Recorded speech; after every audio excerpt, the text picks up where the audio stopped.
Hello dear students, welcome to the gateway classes. तो आज आपका फिजिक्स और केमिस्ट्री का पेपर हो चुका है। पेपर दोनों आसान आए थे और सभी स्टूडेंट का पेपर अच्छा हुआ होगा। अब आपका जो नेक्स्ट पेपर है वो इलेक्ट्रिकल और इलेक्ट्रॉनिक्स का है और आपको इलेक्ट्रिकल और इलेक्ट्रॉनिक्स के लिए भी अच्छे से रिवीजन करना है। अगेन आपके दोनों पेपर अच्छे आएंगे, लेकिन आपको अच्छे से तैयारी करके जानी है। अब कहां से तैयारी करनी है वैसे तो सभी स्टूडेंट जानते हैं, लेकिन फिर भी एक बार मैं बता देता हूं। इलेक्ट्रॉनिक्स की 5 यूनिट की प्लेलिस्ट अवेलेबल है, आप वहां से अपना रिवीजन अच्छे से कर सकते हैं और मैक्सिमम स्टूडेंट अपना रिवीजन कर रहे हैं। इलेक्ट्रिकल की भी 5 यूनिट की प्लेलिस्ट अवेलेबल है और इलेक्ट्रिकल में भी आप अपना रिवीजन कर सकते हैं। यहां पर आपको 5 यूनिट की प्लेलिस्ट मिल जाएगी इलेक्ट्रिकल की। तो अब आपको इलेक्ट्रिकल और इलेक्ट्रॉनिक्स को अच्छे से प्रिपेयर करना है और अपने पेपर को अच्छे से दे करके आना है। दूसरी चीज, स्टूडेंट्स न्यूमेरिकल को लेकर भी थोड़ा सा कंफ्यूज है कि सर फिजिक्स में ज्यादा न्यूमेरिकल नहीं आए हैं या आज के पेपर में ज्यादा न्यूमेरिकल्स नहीं आए हैं, क्या आगे के पेपर में भी न्यूमेरिकल्स नहीं आएंगे? तो देखिए, ऐसा कुछ नहीं होता। न्यूमेरिकल किसी पेपर में कम आते हैं, किसी में ज्यादा आते हैं। आपको अपनी तैयारी बिल्कुल वैसे ही करनी है जैसे आप पहले से कर रहे हैं। इंपॉर्टेंट टॉपिक पर ज्यादा फोकस करना है, इंपॉर्टेंट टॉपिक को पहले रिवाइज करना है। तो आपको इलेक्ट्रिकल इलेक्ट्रॉनिक्स के पेपर की तैयारी के लिए प्लेलिस्ट पर जाना है और अपनी सभी यूनिट को अच्छे से रिवाइज करना है। दोनों पेपर आपके आसान पेपर हैं, किसी भी पेपर में आपको कोई दिक्कत नहीं होगी, लेकिन बस आपको रेगुलर रिवीजन करना है। जो आपके पास समय है उसको पढ़ाई में यूज करना है और किसी एक्टिविटी में अपना बचा हुआ समय आपको यूज नहीं करना है। बिल्कुल, क्योंकि इसमें बेटा एक ही दिन की छुट्टी है आपकी, तो ये थोड़ा सा ध्यान रखेंगे।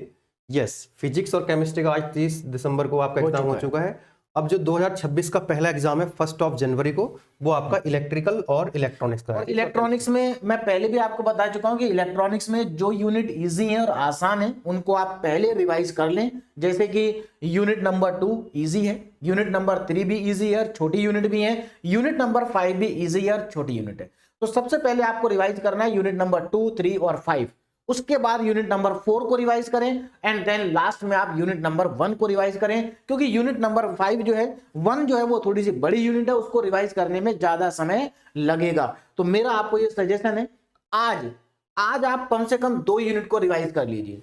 तो छोटी छोटी 2 यूनिट आप अगर आज रिवाइज कर लेंगे तो उसके बाद आप कल पूरे दिन में बाकी तीनों यूनिट आसानी से रिवाइज कर पाएंगे। बिल्कुल, वैसे तो बहुत सारे स्टूडेंट्स को पता लग ही चुका है क्योंकि अब आपके सेमेस्टर एग्जाम स्टार्ट हो चुके हैं, लेकिन अभी भी सर कुछ स्टूडेंट्स को ये पता है कि गुलशन सर केवल मैथमेटिक्स पढ़ाते हैं। तो अभी आप लोग फिजिक्स पढ़ के गए हो, कितना शानदार आपका एग्जाम हुआ है।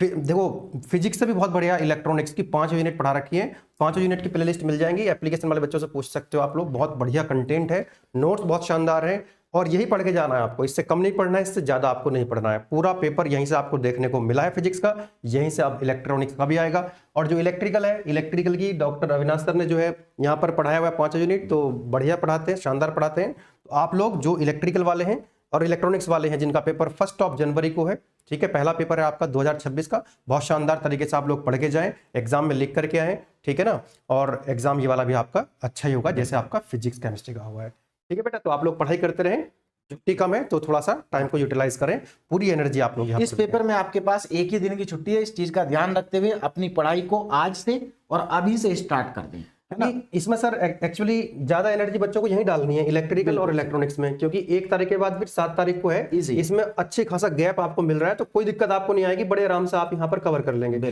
फिर यहाँ पर एक दिन की छुट्टी है सॉफ्ट स्किल्स ईवीएस में, यहाँ पे कोई दिक्कत नहीं आएगी, एक दिन में आप उसको ही पढ़ सकते हैं, ठीक है। फिर लास्ट में एग्जाम है आपका इंजीनियरिंग मैथमेटिक्स 1 का, यहाँ भी छुट्टी अच्छी खासी मिल गई है, कोई दिक्कत नहीं। मतलब आपको एक तो स्टार्टिंग में ज्यादा मेहनत करनी है 1 तारीख तक, और उसके बाद आपको इस 15 जनवरी वाले पेपर में ज्यादा मेहनत करनी है, क्योंकि आपको मालूम है मैथ्स का पेपर है और आपको अच्छे से पढ़ाई करनी है। लेकिन थोड़ा सा आपका रिलैक्स रहेगा, यहाँ पर गैप अच्छा है। हाँ, गैप अच्छा है। सबसे ज्यादा आपको एनर्जी अगर डालनी है तो बेटा आज के पेपर में डालनी है, बस ये सोचते हुए कि यार यही पेपर है सबसे जो हमारे लिए टफ इसलिए कह रहा हूं मैं क्योंकि छुट्टी कम है, एक ही दिन की छुट्टी है, सिलेबस कवर करने के लिए टाइम कम है, इसलिए आपको टफ कह रहा हूं। अदरवाइज कोई दिक्कत नहीं है, सारे पेपर आसान है। लेकिन सर मैक्सिमम स्टूडेंट ऐसे हैं जिन्होंने पहले से इसको तैयार कर लिया होगा, क्योंकि पहले भी हम बता चुके हैं कि भाई एक ही दिन की छुट्टी है, तो आपको इलेक्ट्रिकल और इलेक्ट्रॉनिक्स को पहले से प्रिपेयर करके रखना है, जिससे कि एक दिन में आप उसको अच्छे से रिवाइज कर पाए। तो आपको रिवीजन बहुत अच्छे से करना है, क्योंकि अगर आप रिवाइज नहीं करेंगे तो एग्जाम में जाकर के आपको कहीं ना कहीं थोड़ा सा कंफ्यूजन होगा। तो इसलिए जो समय बचा है उसको बढ़िया से रिवाइज करें, कोई दिक्कत नहीं है, आसानी से आपके दोनों पेपर अच्छे होंगे। तो best of luck for your examination और अपनी पढ़ाई को अच्छे से करते रहें। Thank you very much. Thank you.